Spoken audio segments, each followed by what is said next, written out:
तर सीएमच्या फोटोवर फुल्या कुणी मारल्या असा सवाल सुषमा अंधारे यांनी पत्रकार परिषदेतून केलेला आहे। सीएमच्या फोटोवर फुल्या मारल्या याचा अर्थ काय?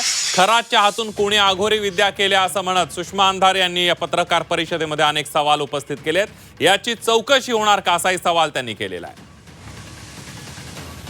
कुणाच्या तरी फोटोवर फुल्या मारल्या गेल्या।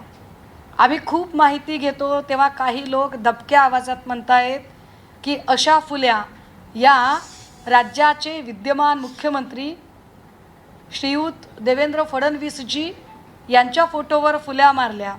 काय खरं काय खोटं आम्हाला माहीत नाही, आम्हाला याची कल्पना नाही, पण राज्याच्या मुख्यमंत्र्यांच्या फोटोवर फुल्या मारण्या इतकी हिमाकत जर कोणाची होत असेल तर ही राज्याला हादरवणारी गोष्ट आहे।